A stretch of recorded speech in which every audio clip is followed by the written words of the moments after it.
The Texas night was endless, the kind of black that swallowed everything outside the cone of a truck's headlights. James gripped the steering wheel with both hands, his knuckles pale under the dashboard glow. The road hummed beneath him, tires chewing mile after mile of empty asphalt. His radio had gone silent an hour ago, just static now. He didn't even bother changing the station. This was the loneliest part of trucking. The nights when the sky above looked like a sheet of glass, the stars like pinpricks, and the highway stretched so long it felt like you might never reach the end. Some men loved it. James didn't. Not anymore. He was 42, shoulders wide, face worn from years of hauling freight across state lines. But these days, his weight wasn't in his muscles. It was in his heart. His wife was back home in Amarillo, or at least she was supposed to be. Lately, James had started to wonder if home even meant the same thing to her anymore. He'd seen the texts, felt the distance in her eyes when he'd kissed her goodbye last time. He couldn't prove anything, but he didn't need proof. His gut told him enough. He pressed harder on the gas, as if outrunning the thought. The truck roared forward. Up ahead, just past the flickering sign of an old Route 66 diner, he saw her. A lone figure standing on the shoulder of the road. Small frame, hood pulled low over her head, sunglasses hiding her face. Sunglasses at night. James slowed down without thinking. Something about her stopped him cold. She raised one hand, almost timid, like someone unsure if help would ever come. James rolled down the passenger window as he pulled alongside. "What the hell are you doing out here this late?" he called. Her voice came soft, almost drowned by the wind.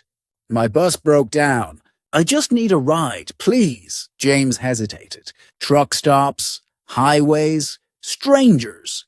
Every trucker had a story about how picking up the wrong person could ruin your life. But there was something in her tone, a vulnerability. He couldn't just drive past. He unlocked the door. "Get in." The girl climbed up, pulling the hood tighter around her face. She smelled faintly of rain and cigarette smoke. She sat rigid, hands folded in her lap. James shifted gears, pulling the truck back onto the highway. Silence filled the cabin, broken only by the engine's steady growl. James studied her out of the corner of his eye. There was something about her, something familiar he couldn't put his finger on. Finally, he spoke. "You know, your voice sounds familiar, like I've heard it before." The girl tilted her head, the corner of her lips tugging into the faintest smile. "Maybe you have," she whispered. James chuckled, trying to shake off the unease. "Yeah, maybe. You remind me of my wife, actually." Short answers, little smiles. She's got the same way about her. The girl said nothing, just turned her face toward the window, hiding behind her hood. James felt a strange chill crawl across his skin. He shook his head and focused on the endless black road ahead. Somewhere deep inside, a thought nagged him. Picking her up might have been the worst mistake of his life. The highway stretched on like a ribbon pulled tight across the desert. For a long while, neither of them spoke. The girl sat stiff in her seat, her hood shadowing most of her face. James drummed his fingers on the wheel, the glow of the dashboard flickering across his tired eyes. He cleared his throat. "So, where you headed?" The girl didn't look at him. "West, toward Amarillo." James's hands tightened on the wheel. Amarillo, his home, his wife. For a split second, he felt his chest seize up. Coincidence, he told himself. Just coincidence? Still, it was enough to stir something inside him. "You from there?" he asked carefully. The girl's lips curved in the faintest of smiles. You could say that. James let the answer hang in the air. There was something unsettling about the way she said it. Not a lie exactly, but not the truth either. He swallowed hard and pressed the truck faster into the night. A sign passed overhead. Rest stop 2 miles. James flicked the blinker and guided the truck into the lit parking area. He needed coffee, maybe a smoke, maybe just a break from the silence pressing in around them. The rest stop was nearly empty, just a couple of semis idling in the far corner, their engines humming like giant beasts in the dark. A vending machine buzzed under the fluorescent lights. "You want something?"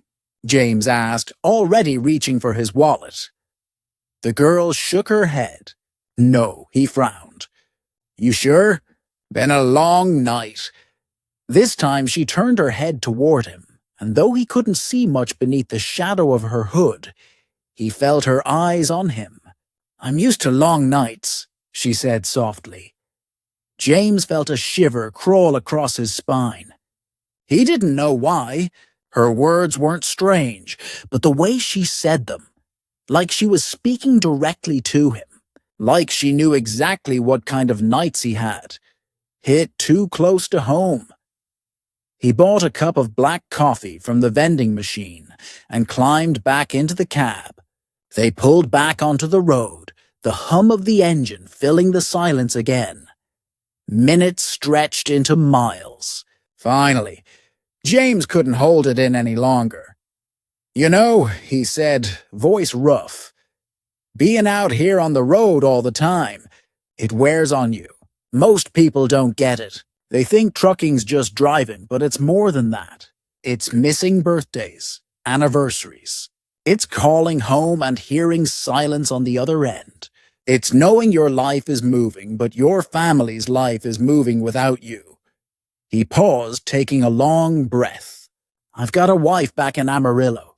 At least, she's supposed to be my wife. Lately, I'm not so sure." The girl shifted slightly, but stayed quiet. James's voice thickened with something heavy, something close to anger. "I think she's seeing someone else. You spend enough nights out here. You start noticing the distance, the missed calls, the way she looks at you when you do come home. Like you're not really there, like she's already given herself to someone else." His hands clenched the wheel until his knuckles turned white. "I bust my ass out here, day and night, hauling freight across states just to put food on our table. And what do I get? An empty bed and a woman who barely looks me in the eye anymore." The girl didn't say anything, but he felt her watching him. There was no judgment in her silence. If anything, it felt like she understood. Too much. James let out a bitter laugh. "Hell, maybe it's my fault. Maybe I never gave her what she needed. Maybe I was always too tired, too distracted. But you know what the worst part is? Not knowing if she's waiting for me at home, or if she's waiting for someone else." The girl finally spoke, her voice low. "And what if she's still waiting for you? What if you're wrong?" James blinked, surprised by the softness in her tone. He turned his head slightly, but she was still staring out the window, her face hidden. "I don't know," he admitted, his voice breaking. "God, I don't know anymore." Silence fell again. But it wasn't empty this time. It was thick, like the air before a storm. James felt a strange comfort in talking, even if she was a stranger. In a way, it was easier this way. No judgment, no history. Just a girl on the side of the road who'd probably forget everything he said by morning. But deep down, some part of him whispered that she wouldn't forget. That she couldn't. As the highway stretched on, he stole another glance at her. The way her hand rested in her lap, fingers curled tight like she was holding something back. The way her shoulders hunched as if she carried a burden just as heavy as his. And for one terrifying moment, James thought, "She reminds me too much of my wife." He shook the thought away, gripping the wheel tighter. But it lingered, heavy and unshakable, like a shadow he couldn't outrun. The night bled slowly into grey. James had driven through the hours when the world feels abandoned, when the highway belongs only to truckers, insomniacs, and ghosts. The girl still hadn't slept. She sat curled against the window, hood drawn low, her silence a mirror to his own. James had spoken more to her in one night than he had to anyone in months, maybe years. Yet the strangest thing was how natural it felt, like his secrets were safer with her than with his own wife. The sky ahead began to lighten, a dull streak of pink bruising the horizon. James squinted, fatigue pressing at his temples. He rubbed his eyes with the heel of his palm and exhaled. "You know," he said slowly, "you never told me your name." The girl's shoulders tensed. Her head turned, but her face stayed hidden in the shadows of her hood. "Names don't matter on the road," she murmured. James frowned. "Everyone's got a name. Makes you human. Makes you real." She tilted her head, lips curving into something that wasn't quite a smile. "Then maybe it's better if I don't tell you mine." James let out a low laugh, though it came out more uneasy than amused. "You're one strange kid, you know that?" "I'm not a kid," she said quickly, her tone sharper now, then softer. "I'm older than you think." Something in the way she said it made James's chest tighten. He thought about his wife again, about the way she used to tease him, call him an old man when he'd collapse on the couch after a run. He pushed the thought away, but it clung to him stubbornly. The truck rumbled across a stretch of cracked asphalt, the sound filling the silence until James spoke again, voice heavy with fatigue. "You know what's funny? I think about leaving her sometimes. My wife.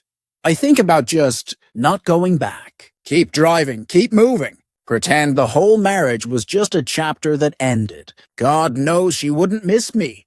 She's already halfway gone." The girl's fingers twitched in her lap. Her voice came quiet, almost trembling. "And yet you still talk about her. Every mile we've driven tonight, she's been with us. You carry her whether you want to or not." James turned his head sharply toward her. He couldn't see her face, but he swore he caught the glint of something wet near her cheek. Tears. Or maybe it was just the reflection of dawn in the glass. His chest ached. He didn't know why. A gas station came into view on the side of the highway, its neon lights buzzing faintly against the growing morning. James slowed the truck, pulling into the empty lot. He needed fuel. But more than that, he needed air. He parked and killed the engine. The silence afterward was deafening. The girl shifted, reaching for the door handle. James lifted a hand instinctively. "Wait, don't go yet," she froze. James swallowed hard. He didn't recognize his own voice. It sounded raw, desperate. "I don't even know why I care. You're just some stranger I picked up on the side of the road. But it feels like I've known you my whole damn life." Slowly, the girl turned her face toward him. Her hood slipped just slightly, revealing a sliver of skin, the curve of a familiar jawline. James's breath caught in his throat. For half a heartbeat, his mind screamed a name. Her name. But before he could speak it, she pulled the hood tighter, her voice sharp and final. "Don't." The word cut through the scene like a blade. James froze, the hairs on the back of his neck rising. The girl pushed the door open, her feet hitting the pavement softly. She stood there in the pale light of morning, a figure caught between stranger and someone achingly familiar. James wanted to ask, needed to ask, but the words stuck in his throat. His hands gripped the wheel like it was the only thing keeping him grounded. She turned back once, her hood still shadowing her face. "Thank you for the ride," she said, her voice trembling just enough to betray something beneath it. Something raw, something real. And then she was gone, walking away across the lot, swallowed by the grey light of dawn. James sat frozen, staring after her. His heart pounded in his chest, a sick mix of dread and longing twisting inside him. For the first time in years, he didn't want to start the engine. Because deep down, in the pit of his soul, he knew. He knew exactly who she was, but he wouldn't, say it out loud. The gas station lot was empty, except for James's rig and the distant hum of a vending machine. The girl's figure grew smaller and smaller as she walked across the cracked pavement, her hood pulled tight against the morning chill. James sat frozen in the cab, his hands still locked on the wheel. His chest ached with a pressure he couldn't name. He wanted to throw the door open, run after her, demand answers. Who are you? Why do you sound like her? Why do you feel like home and heartbreak all at once? But he didn't move. He couldn't. Something in her final word, "don't," still echoed inside him, sharp as glass. The sun was climbing higher now, painting the horizon in bruised shades of orange and gold. Dawn had arrived, but it didn't bring clarity. It brought questions that would gnaw at him long after he left this station. James started the engine, the roar breaking the silence, and for a moment he swore he could still smell her perfume in the cab. Familiar. Unmistakable. His heart twisted violently. He pulled back onto the highway, his eyes heavy, his thoughts heavier. Every mile felt haunted. He could pretend she was just a stranger, just a hitchhiker he'd done a kindness for. But he knew better. Somewhere between the lines of her silence and the curve of her voice, between her tears and the way she wouldn't meet his eyes, he'd seen his wife. Or maybe he only wanted to. Maybe loneliness had blurred the truth until every shadow looked like her. Maybe the road had finally taken his mind, the way it takes so many truckers after too many years alone. The horizon stretched endless before him, and James drove into it, carrying his secrets and her ghost. Was she really his wife? Or just a mirror of everything he'd lost? He'd never know. And maybe that was the cruelest part. If you were in James's seat that night, what would you believe? Was she a stranger, or was she the wife who'd already slipped away? Tell me what you think in the comments below. And if this story gripped you, if it kept you on the edge of your seat, don't forget to hit like, share it with someone who loves a good twist, and subscribe for more stories from the long, lonely highways. Because out here on the road, you never really know who you're giving a ride to.